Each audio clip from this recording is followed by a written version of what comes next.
Live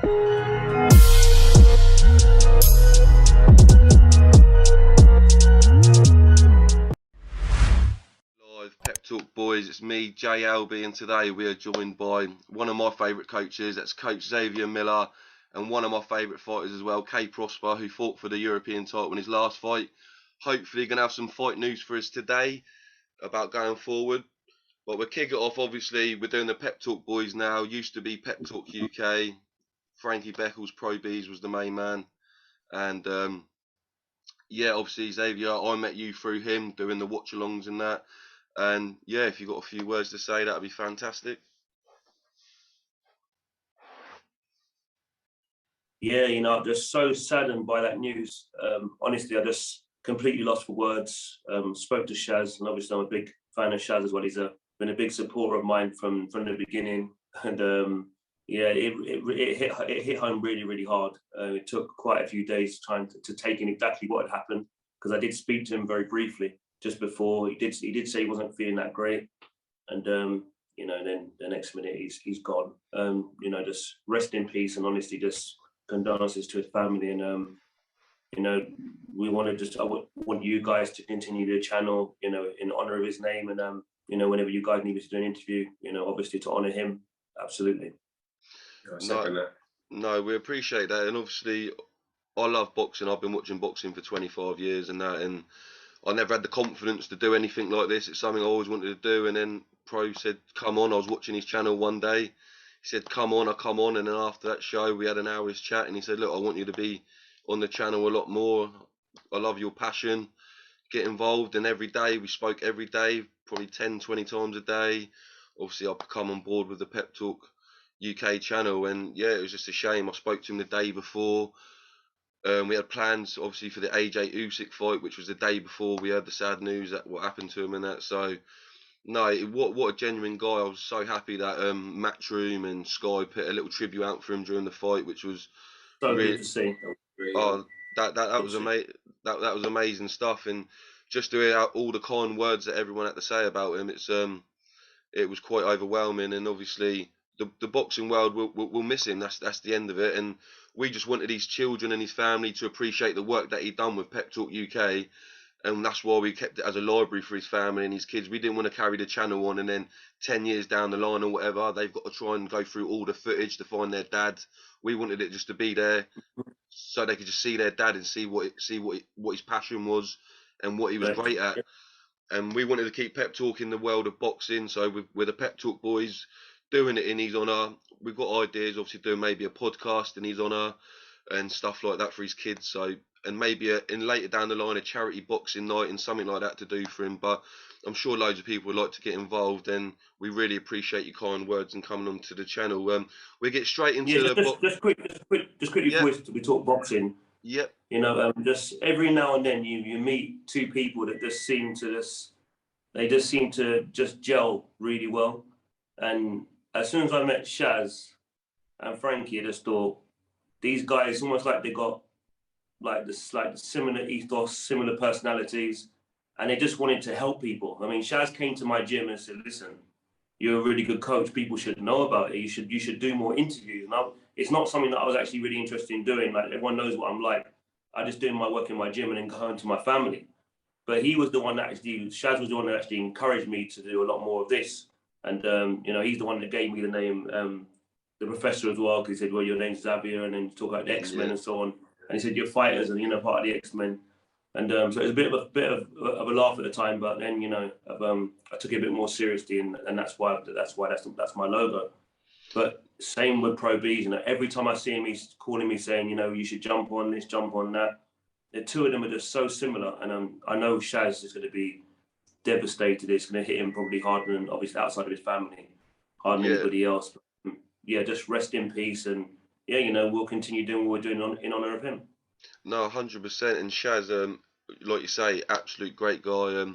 Last weekend we went into an event at the O2 to see Khabib. Khabib was there doing a speaking and that meet and greet, and he invited me down there, me and Joe. He just gave us a bell saying, "I've got some tickets, come down."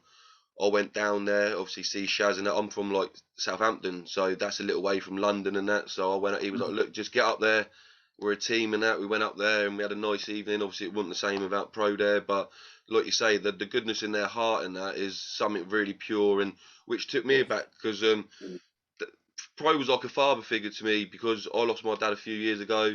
But every day he'd call me, we'd talk, and he was someone that I'd get like one advice. Like today, before I would have spoke to you guys, I would have been ringing him, speaking to him. Oh, what should I ask? Is there anything that you would say? What techniques would you got? And he kept going on to me about doing Zoom interviews, and I kept saying, "Look, you're the master at the at interviews, not Zoom interviews, but interviews. Joe's doing it as well. I love doing watch-alongs and doing the commercial side. I was doing the brand deals and trying to get things like that in motion." But he kept saying, "Look, you love boxing. Your passion's boxing. You can do it. Speak to the fighters, get to know them, and have a bit more confidence." So this Yeah. is what I'm doing now. So obviously I'm going to get involved. I'm going to get involved with the interviews.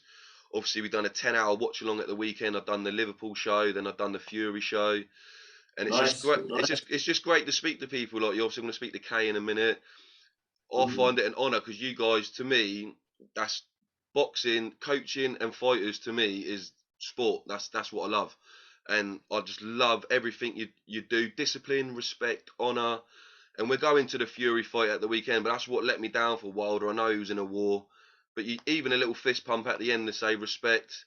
To me, that means so much because I know what you guys go through, what you put through in training camp. You don't see your family, you don't see your friends, and you've got that one goal in your mind is that fight night, I'm going there for a victory, and that takes so much time, energy, and effort, and that's why I have so much love for fighters and coaches because obviously the coaches, you're doing the same. Obviously, you're not in the fight, but you're emotionally in the fight. You're doing all the hard work leading up to it. You're giving your fighter confidence. Your tactics. We're going to the fight at the weekend a little bit about the corner work. I thought Malik Scott done a great job with Deontay, and obviously Sugar Hill done a great job as well. But you guys are why I love doing this, and I want to say thank you for doing my first interview with the Pep Talk boys, and I really do appreciate it. We're going to you first, Coach, and then I'll go into Kay because I've got a few questions for Kay as well. But how's Yeah. preparation in camp at the moment? Obviously with Dillian, With your Kay, and Yusuf. Yeah, I'm out here putting in work with all the IQ boys. Mainly just here to support Yusuf more so. He's got a massive fight, which is going to propel him to the next level. You know what I mean? He's a super talent. And you know what, we're a team I really want to push on. And obviously, in the meantime, I'm putting in some hard work myself. I haven't got a fight nailed on to say, like, oh, I'm fighting this date, but I can feel something's coming. So my coach, you know what I mean? He always wants to be stay on my metal. I'm not going to get caught out. And obviously, my last fight before I fought, when I fought Sandor, I had a long time out. I was training, I was doing bits and bobs, but it wasn't the best I could do. So I don't want to be caught on half step again. So I'm putting in work for now. I'm hoping to get something really big before the year's out. What about the British title? I think Sam Maxwell's got that at the moment after his last fight. What did you Yeah, think of that performance? Did you think he deserved a nod? I know it was a bit of controversy. yeah, it was I did. controversy. I think it was close. It was a close fight. Don't get me wrong. It wasn't a landslide either way. But I personally think Ennis Brown nicked it, and he should have got the decision. It was on a Maxwell show. He's the A side because he's the one with the promoter and stuff. So maybe I think that's why they edged it. But it was a close fight. But that fight I really want. That's the kind of fight that I want. Me and Maxwell were supposed to fight a year or two ago before COVID started. We was in good negotiations, but they didn't come in the right offer, so the fight couldn't go ahead. I went on a fought for the European instead. So he knows I'm on his radar. He knows that that's the kind of fight that I'm looking for. He's got to see me as a credible opponent. So that's kind of things that we're trying to make happen. And I've had British title eliminators, so the board will sanction it. So we just got to hopefully just lure him into the fight, and just if I'm ready, I can beat him. I think that would be a great fight, Kay. I think Sam Yeah, Maxwell. I got a bit of controversy that night. I picked Sam. I said I thought Sam won when yeah, I watched it, but I just yeah, think it's horses for courses. I thought he just threw the more powerful punches, yeah. volume, and the most damaging It was a shots. close And fight. It was definitely what a landslide either way.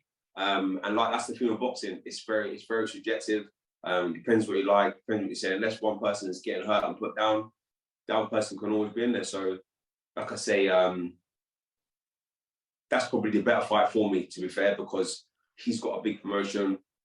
He will be looking for a voluntary defense. If Hakeem Menes-Brown won it, it would have been a voluntary, so would have had to go and maybe have a final eliminator. But Maxwell can pick me for his next fight. So hopefully we can get into Frank Warren and he can match me against his fighter. And that style of Maxwell's, I think you two would gel really well because obviously he likes to throw bombs, and I think with your skill and your technique, and obviously you've got a bit of power as well. Like I said, I watched your last fight earlier, and I thought there was moments in that fight where you really impressed me. I know I saw afterwards. I think it was an interview where you said you being out for a year kind of might have affected your performance a little bit. But no, all props to you. I thought you gave a great performance against a solid European champion. Look, he's had some good fights. He's been around a little while as well, and no, props to that. And what's your thoughts for his fight at the weekend against Mikey Garcia? Do you give him much of a chance there? Yeah, he definitely got a chance. Sandor's a high-level operator. He boxes. I think he's got world-level skills. Has he got world-level power? Has he had to dig deep? Can he get it on their show? Boxing that way, who knows? But I just think, you know what, he's going to give Mikey a hell of trouble. You know what I mean? Mikey's got awesome punch power, and he's very educated. He's a classy boxer. You know, he's got all the skills in the book. But I think you can't sleep on Sandor. And I think, do you know what? Mikey will have to go some way. But I think Mikey should be the favourite. But I wouldn't be surprised if Sandor caused an upset. No, that's a good shout. I think Mikey needs a big performance after he fought Errol Spence. I know he went up a weight last time, but obviously he'll probably want to come back with a bang. His ring activity's not been that strong going forward. But say if Mikey did win, and then say if you did get the Maxwell fight, you beat Maxwell, would you be looking for that rematch with him to get that one back up on him after that? For me personally, I'm not I don't look for fighting that person because he's done something to me or whatever that. I just want the best fight for me in my career at that point in time. Because I was at English level, I think I secured that. I was at 11 and maybe above. I jumped 2 levels past the British, past the Commonwealth, went for the European. So, for instance, if I was to bring the British and they said, okay, Mike Garcia's got a voluntary defence for the world title, I wouldn't be looking for Sandor. I'd want to fight Mikey. I mean, I want to fight for world. That's my aspiration in life, to box at the highest level, and I don't care how many levels I have to skip there. I'm going to give my heart and soul, and I will try and win the fight. As far as fighting Sandor, his style didn't gel with mine, and I did box the best I can box. But if I fought him in a rematch, I'd do things differently. I'm a full camp. I know I'd push him even deeper. No, I agree. I think with that's what I mean. Say if you got the Maxwell fight or another fight under your belt, I feel like you would definitely have a little bit of momentum going into that next fight, and I feel like you could definitely get a win. And I think with Mikey Garcia, he's a legend, isn't he? He's a couple of weight world champion. Sure. He's a well-known name, and that's what I love about fighters, Kay. That, well, I say certain fighters, I don't want to be disrespectful to any, but obviously a world title is what you want to fight for. And exactly, and then I see people like Ryan Garcia is a mandatory for people like Devin Haney, and he's saying, "Oh, I don't want to fight him. You're not worthy to fight me." And I'm thinking, it doesn't matter. Your aim to be in this game is to be a world champion. That's the end, not the end goal, but that's the goal that you want to reach to. And then you're getting people when I think in the IBF it was Michael Hunter turning down the Philip Hergovich fight because he said he wanted to go for more money. I understand money, but if you become a world champion, money will follow. Promise me. I've seen it over the years. And look at obviously Dillian. He's not been world champion yet, but he wants to be world champion. I'm sure I don't want to speak on his behalf, but I'm sure he would have wanted a world title more than his last 3 or 4 fights because he's been entitled to that. But I love that, Kay. I love that about you. That no matter what it takes, you want to be world champion. You don't matter if who's in your way or what's in your way. I'm a bit of a throwback. I'm a bit of a throwback in that sense. Like, I think there should just be one belt. I think there should be one champion. I think everyone should be aspiring to be that number one person who's the best in the world. Loads of different categories have got like 5, 6 different champions, 5, 6 different, like, for instance, Teofimo Lopez and what's the other one there? Devin Haney and Ryan Garcia. All these guys should be trying to fight each other now. Obviously, you can get them to a stage where they're fully seasoned and ready to fight. But now they're ready to go. All of them should have fight each other. Look, back in the day when it was Hagel and Hearns and Robinson and this and Duran, like the best fight the best. That's what the boxing sports need. That's what the boxing sport needs. You got UFC there taking over now. I feel a little bit like the fighters nowadays ain't doing sport the credit it deserves. No, definitely. And I'm a massive UFC fan. I've followed them since 2005, and I always say it on the channel that I bring their side to the argument because I want boxing to kind of follow it in a certain aspect, not completely because every sport's different, but just the model the one champion. I know it's got all the boxing organisations that are all involved, but just their model. You see the number one fight number two all the time, or number three fight number one. Whoever the best is. Yeah, whoever the best is. And I think Eddie's trying to do that a little bit. His hands are tied a little bit, but Eddie, he does try to do the best for the fighters. And some people might not agree, some people might agree, but I just feel like Eddie in the last 10 years has tried bringing the best fights, trying to make the best fight each other to the best that he can. Obviously, Frank does a great job, and you got MTK who are advisors for people, and even Mick Hennessy on Channel 5 doing the best he can, because all we want is boxing. And this weekend, I'll go into it now quickly, Fury Wilder 3. I feel like that put boxing back on the map. You got Dana White today saying in the UFC, this is what boxing needed. And he slated boxing for a little while from what they've done. So this fight at the weekend, it's really lit up the heavyweight division. And you got your guy there, Dillian Whyte, who's going to be fighting, obviously, Fury, we hope, if he gets through Iron Wallen. Can I get both your guys' reaction on the fight at the weekend and what you thought? Yeah, go on, Coach. We'll go with your thoughts first then. Go with yours first. Oh, gosh. Go on, Kay. Okay, so I thought Wilder started well. I think he was giving him trouble. And I think the main thing is, for me, he didn't come in there boxing the way he needed to box as far as his size-wise. I think he put on too much weight in his upper body. I think it showed in the later rounds where maybe he could have been trying to box him a bit more. I think Fury boxed out of his skin. I think he showed that he's up there, and obviously he got Wilder's number. But I think it's an awesome fight. I think credit to Wilder for sticking in there and keep digging in, trying to land one shot. Obviously, he did put him down, but I just thought to myself, do you know what? Putting Fury down in the 12th round when he was tired and been through a hard fight, and he got up. I think in Wilder's head, deep down, did he ever think he could really finish him? So I think that's why he has a few demons in his soul, and I think Fury boxed exactly where he needed to fight. And I think we just need to just draw a line over that one and let Dillian get his hands on him. No, I couldn't agree even more, Coach. I see a little smile there on your face. Come on, let us know from the coach's point of view. I agree with Kay. I think that fight was lost on the scales. I couldn't understand why Wilder was coming in heavier. You've got a guy who's got an athletic sort of build. You know, he's got quite slim legs, but he's knocking down or knocking out guys, and he's been a lot lighter. Like, the extra weight was not going to give him more punching power. He's already got the highest knockout ratio in heavyweight history and all those stats. So why would you need extra size to get more power? You see, with someone like Tyson Fury, he's got a different body, it's a different makeup.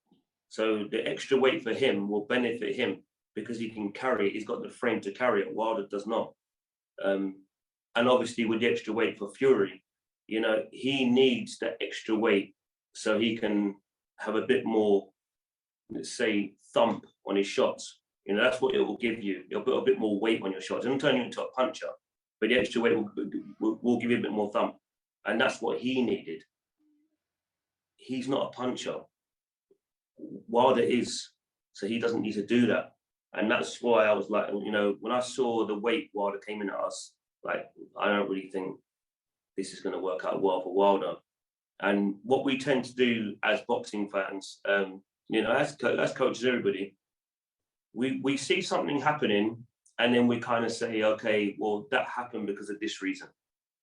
I think Fury showed us in the 12th round of the first fight exactly what he could do to Wilder, because he got dropped, and then he had Wilder in a lot of trouble.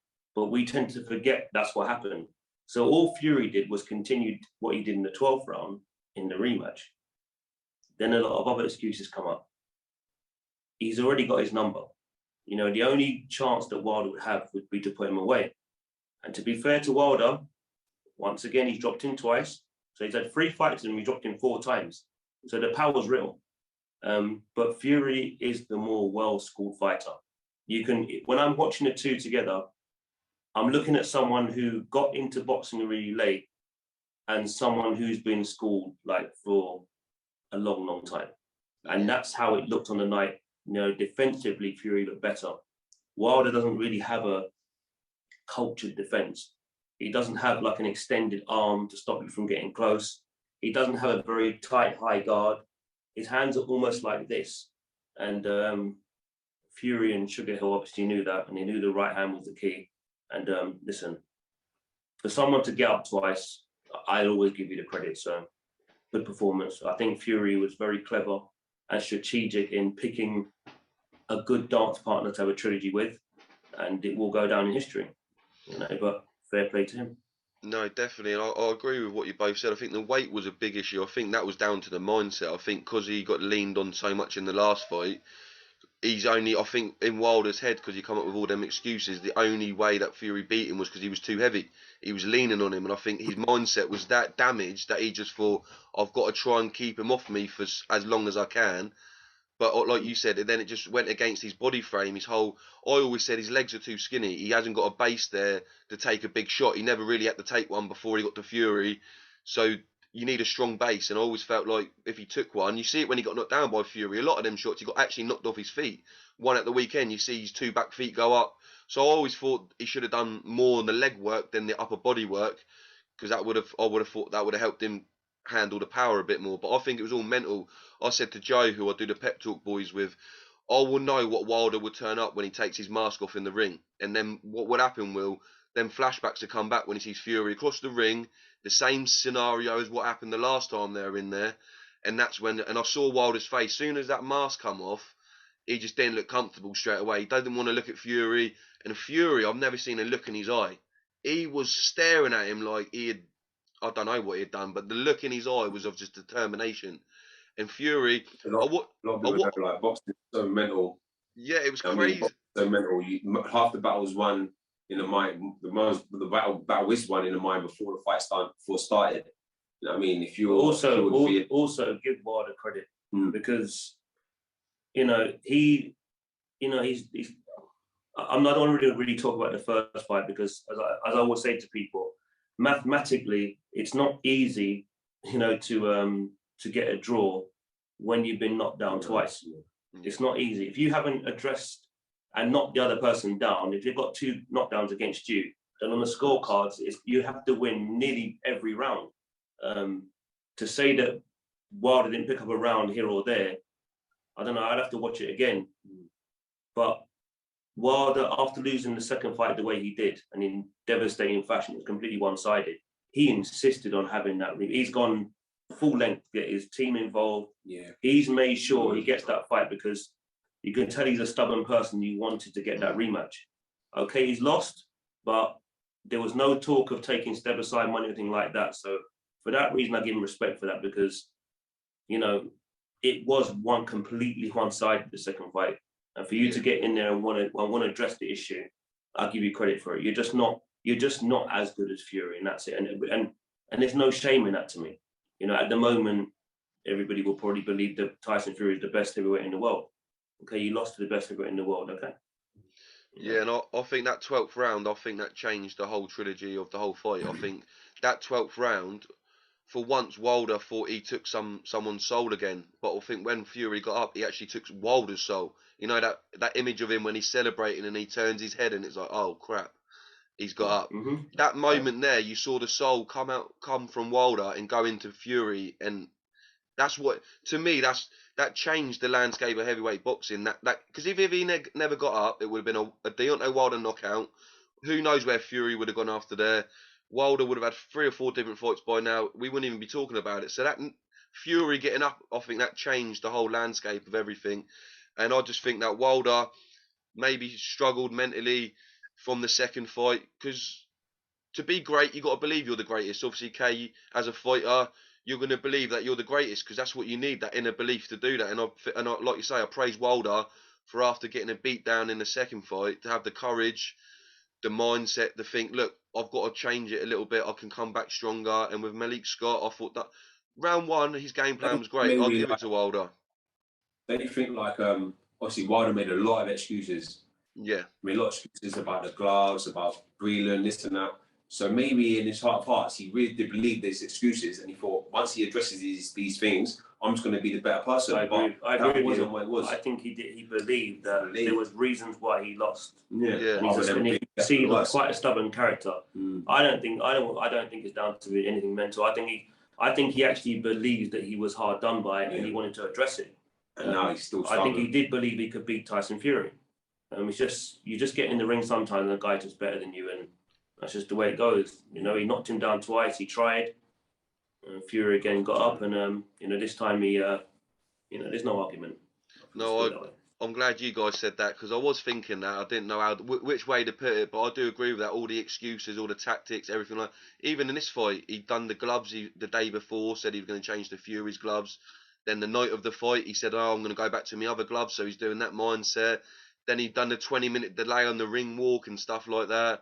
So I believe that mentally he didn't. Yeah, there was excuses to why he lost, and this time he still obviously didn't believe it at the end. I know that he got hurt, but he was there enough to just give Tyson. If he's there at the end of the fight to say, "I don't like you, I've got no respect for you, I don't want to give you respect," then obviously he's there a little bit to say that. And I feel like you could have given him a little fist pump. They just had one of the greatest heavyweight fights of all time, and he still can't accept that he got beat. And as Tyson Fury said, that just shows you that the rivalry between them is almost like beyond boxing. It's genuine. yeah, Because I had an interview yesterday and I said the same thing. Marco Antonio Barrera and Eric Morales, they hate each other. It's only in the last 2-3 years they've squashed that beef, and now they're grown men. They're like, they've retired from boxing, but they had their trilogy, and there was no handshakes. The hatred was horrible with those two. It's like, sometimes a lot of people who just tune into boxing now, they forget that there has been rivalries or fighters that have behaved like that before. This is not new. It just goes to show you that what they have is genuine. A lot of times we'll see build up for fights and then they're pushing each other and so on and so forth. When the fight's finished, they're hugging. That's strict competition. With this, there's genuine needle, like there's dislike. And listen, it is what it is. I don't have a problem with like Wilder not wanting to shake hands after. If that's how he feels about him, then that's fine. It's not my business, that's their business. I'm just glad they gave us a great fight. That to me is like, it's almost irrelevant. He's probably always going to feel that way about Fury. Can't do anything about that, but we've got a trilogy in history, and that's all that matters. Yeah, and then we'll go on to your guy now. Dillian obviously got Otton Wallen, who had a great fight with Fury, probably one of Fury's toughest fights before the Wilder fight. What's your guys' thoughts of that? How's Dillian looking? Are you both excited for this on the 30th? Definitely, really, really excited. I'm just as excited going home. To go back to the O2. It's a great arena. The atmosphere is going to be great. Getting all the fans back in there. I mean, Gibraltar was fantastic. It was quite a small venue. We're only allowed to have a certain number of fans in the building, but this is going to feel completely different. And I think Dillian thrives off that atmosphere, and I'm really looking forward to it. And I think it's the right opponent at this time. It's a good opponent. There was a couple of names floating around before, but then there was some and ahhing about maybe we didn't know them or it didn't feel maybe they were up to par. But you can't really argue with this one. This is just Dillian continues to fight top 10 guys, and this is another top 10 guy. And really looking forward to the challenge. It's Southpaw tour, and I can't wait. It's not long now, a couple of weeks. Yeah, I think this is where the body snatcher needs to start working that body against Otton Wallen. I think, like you say, tall opponent. I'm still here. Yeah, can you hear me all right? Yeah. Yep. No, that's cool. I think Dillian, get the body work going. Tall opponent, southpaw, like you say, to the body, overhand right, maybe a left hook. I can see Dillian maybe getting a good victory that night. And obviously, Otton Wallen, when he fought Fury, everyone was like, "Who's this guy? Who's Fury fighting?" And obviously, he proved in that fight. He gave him a good test. And I was really happy when the fight got announced. I thought, no, this is a good opponent. If you can't fight the champions, you got to fight a decent opponent. And with Dillian, you find that. If you ain't getting any of the champions, he'll fight the toughest guy who's there or who's available. Absolutely. And all you can do is give respect. We know Shaz from Pep Talk UK, Pep Talk Boys, he loves Dillian. That's his main man. He said to me, Dillian's going to get the victory. He's going to go on. He's going to be world champion. Next year, will Dillian be world champion, coach? Come on. He's got to be, hasn't he? Absolutely. That's why I got involved with it in the first place. You know, he spoke to me about exactly what it is that he wants to do. And the only thing that's really holding him is, you know, the WBC.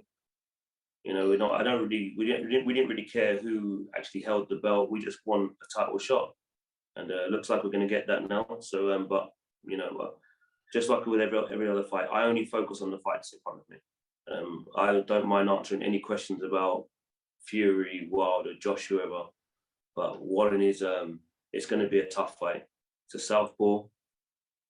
You know, not all the heavyweights, you know, in history have actually managed to fight southpaws. You know, I spoke about Lennox Lewis. He never fought a southpaw. Really, Bowe never fought a southpaw, and these were all-time great fighters. It's just the pool is just not that deep. You know, you've got a few guys around now, but there's not that many of them. So it's a challenge. It's going to be a difficult one, but Dillian will get the victory. No, 100%. And also, what I want to say is, I found interesting. I know you want to just focus on Wallen, but the week of the fight of Fury Wilder, John Fury, Tyson's dad, said Wilder, no, Whyte will definitely get his shot. The guy deserves it. After this fight, Whyte will get it. Fury wins. Now, we don't want Whyte. We want Usyk or nobody. I found that quite funny. I know John, he's a bit like Tyson. He says one thing one day, one thing another. I just thought, I just feel fight him, because I think now everyone wants Dillian to have that shot, but Otton Wallen is a tough task on the 30th. I'm sure he'll get through it. I'm positive he will. Obviously, pep talk, boys. We're going to support all you guys. Is Yusuf about? Is he coach? Is he there, or is he not about today? No, or? he's. I'm going to send you his number. He said you can arrange an interview and then. Yeah, no, that's cool. I've got him on Instagram and that, and I'm going to try and get down on the 30th as well, down to the O2, waiting for Me too, definitely. Well, waiting to hear about credentials. So hopefully they'll get back to us soon and let us know about it. If not, I'll try and get down there as a fan, because, like I say, I was down there 2 weeks ago for the Khabib, and I love the O2, and they're great nights, and I want to catch up with a load of you guys. Or hopefully Dean will be down there. I talk to Dean quite regularly and that, so I need to catch up with him soon. It'd be great to see you, Kay. It'd be great to see you, coach. And look, the future next year, Kay. What's the plan for you? Come on, let us know. What is your aim? Just you, but not what everyone else thinks. Kay Prosper. If you had it your way, your next two opponents, who would you like him to be? I would say Maxwell for the British and Commonwealth. Realistically, I think I might have to go back to the European. So there's some good matchroom fighters that fight can be made, and then before the year's out, get a world title shot. I know I can beat Maxwell. European title, okay, it's a step up, but with the right game plan, right opponent, I can win a European title. And then once you win a European title, the doors open up for world honours. So I honestly feel like if I can stay over here and train with Jav and Dillian, because Dillian, he brings a different energy to me. I like being around him. He's so dedicated, so serious. No, I'm watching him train and watching him do all his work. Like, I can only aspire to be where he's at. So it rubs off on me, and you know, I just think next two fights, British European again, because I've been there. I'm more seasoned now. I mean, having not fought at that level, fighting the crowd for the first time, boxing abroad for the first time. All these little things are things that obviously I think maybe reduce my performance. But if I get back in there, I'll be a better opponent. So yeah, British European, and then try and get a world title fight. They're not the two fights that I want. Coach, come on, Professor. Tell us who it is. Who do you want him to fight? I would like him to fight Robbie Davis Jr. Ooh, or someone like Chris Algieri. You know, I think it will open his fan base up a bit more. You know, he's won the English title. He's defended the belt. You know, skipped the British. I mean, we got messed around for a long time for the British because there was a fight that just didn't materialise. So we had to wait and wait and wait. So I've kind of forgotten about that now. He's gone straight to European. You know, he's still got a ranking in the European rankings. You know, he's still in the top 10 in England. So, you know, I think Robbie Davis Jr. is ideal, or Ritson. They're the three names that I like. Is this Ritson fight, Robbie Davis Jr., or a Chris Algieri. They're the ones that really excite me. The other guys, not so much. Not for me personally. I think that look, both of your avenues sound fantastic. As a fan, I would enjoy both of them. Robbie Davis Jr. I think that's a great choice, coach. I think that is definitely a tasty fight in the UK. I think, like you say, he's got a big name. If I'm right, he's got a new coach now as well. He fought at the weekend, didn't he? I think he had a late night. Yes, with The training, Shane Green, Shane yeah. McGuigan. So that's a good Shane little knows about battle. me. So, Yeah, so that's a good yeah. little battle, coach versus coach. Shane likes to saw him at the weekend having a little ding dong at the weigh-in, and that'd be. I love that. I love it when the coaches pit their wits to each other. We saw it at the weekend. Malik Scott said one thing he really enjoyed at being a coach was going against a great coach and just having that competitive edge to it that you Always got to like see. that. Yeah, what are they doing in that It's corner? always been like that for me. Always been like that. It's always me against them. Shab always likes to push people's buttons. It's good. Yeah, I mean, and when we fought against Bilal Raymond, his coach was talking. Yeah, straight away shutting down, and you know what I mean. We beat him before we even got to the fight. I find that stuff fun. Yeah, it's fun. I mean, it's the mental warfare. Like we said earlier, a lot of the art of boxing is the mindset and everything like that, and you're just using that mental warfare to get it across to your opponents to let them know, like, look, we're here for war. Are you here for war? Are you here? Are you here to do the dirty tactics? You here to go deep?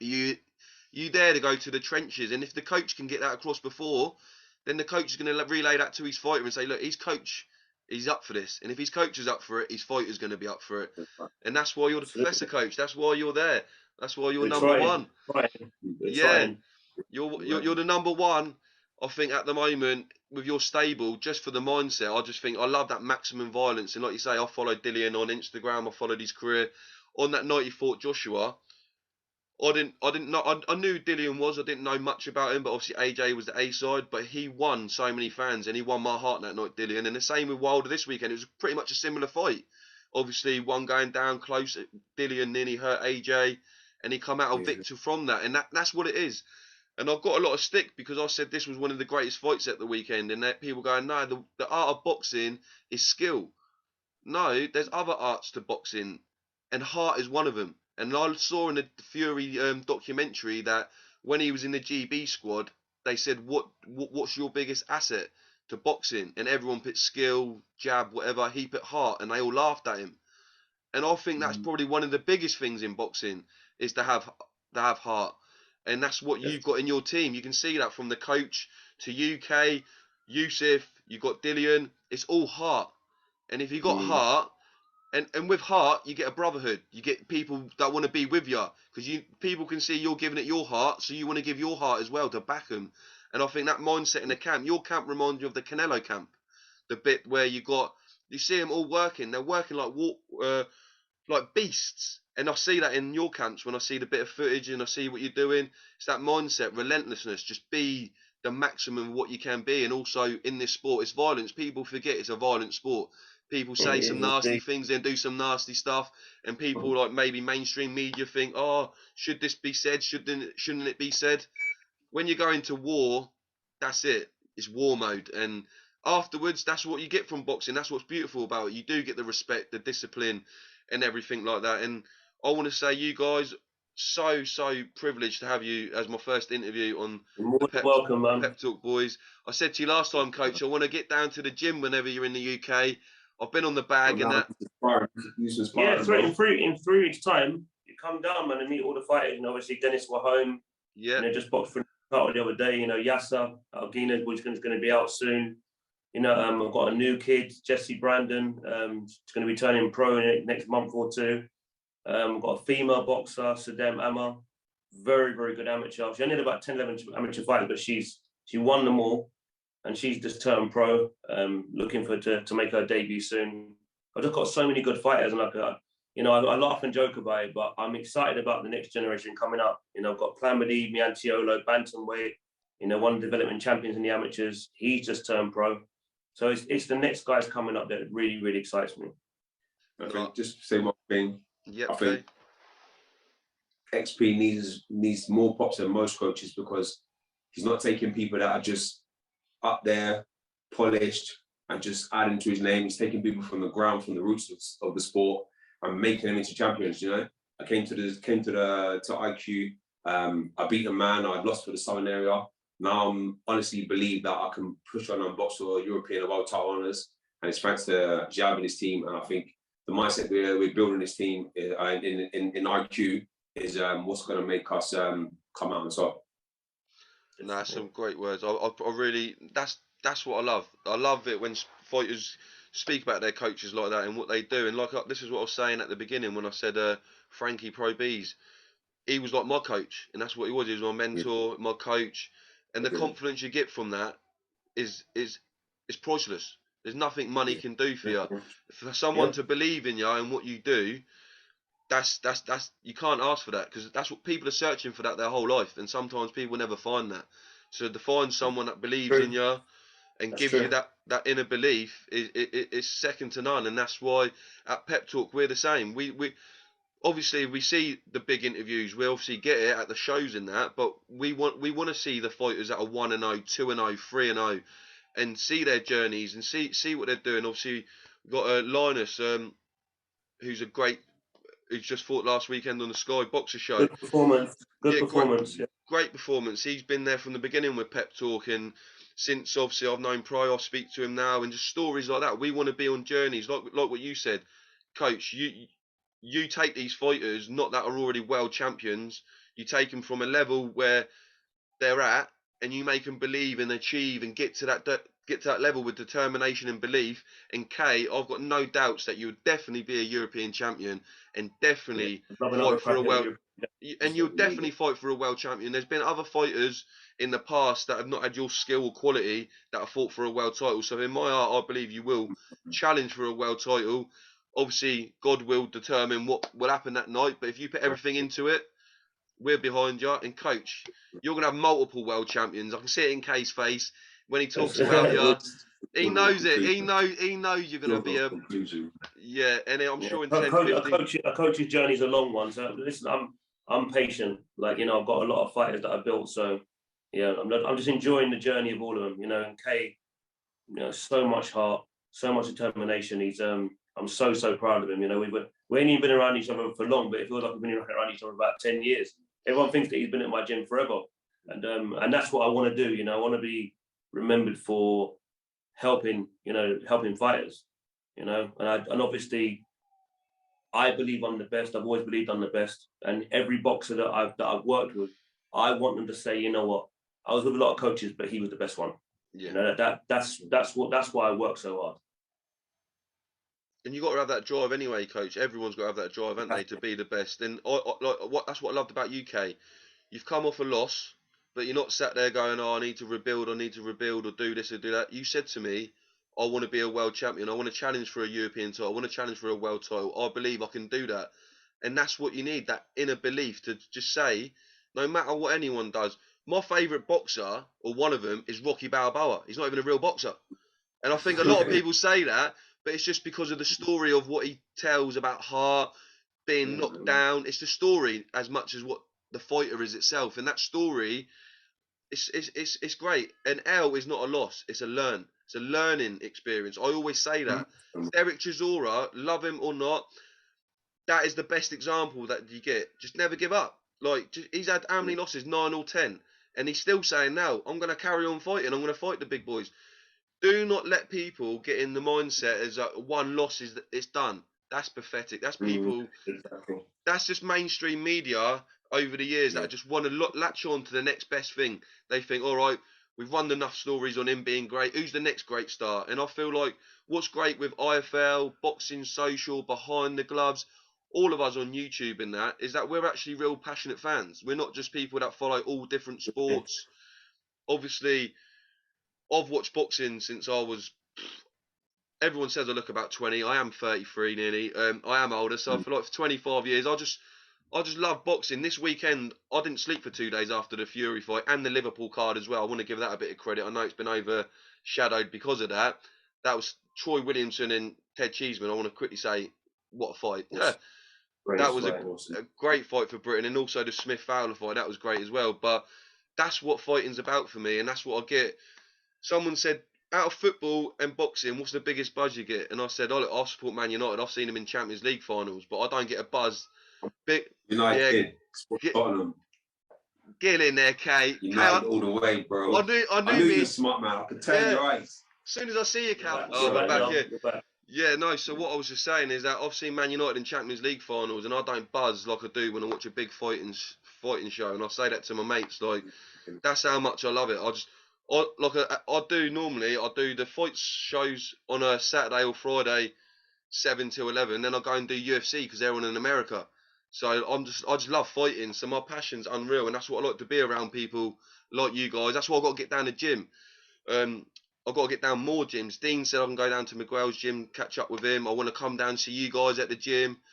I'm going to go see Mark Tibbs in a couple of weeks down the gym, and I just want to get involved with you guys. Like Pro Beez always said to me, look, the people in boxing are the nicest people. They're the biggest family, the best family in the world. He always said that to me. He said, these people, they will give you their time and they will respect you back. And look, you got my support, Kate. Pep Talk Boys will be behind you 100 million%. As always with you, coach, and all your fighters. I'll catch up with Yusuf pretty soon. If you let me know when you're back, coach, on Instagram, let me know when you're back. I'll get down the gym and I'll come down for a day if that's all right. And catch up with you, Kate. Just a quick shout out to my sponsors quickly. Yep. To Tiger Bay, Ealing Boards and Timber, KMT Apparel, my boxing glove company, Bravos, and just everybody that supports IQ, Team IQ and Team White. Kay, you got any shout outs you want to do? Yeah, just quickly shout out to a few guys that have been sponsoring me from day one. JB Interiors, a Luton-based plastering company that also sponsors Luton Town. All Tire Removals, which is a really good, high-quality removals company. BE. BE. Big shout out, BE. BE Management, yeah, really pushed me on and supported me to get to this point. KMT, Bravos, yeah, so, yeah, everyone that knows who they are, just, yeah, appreciate all your support and help.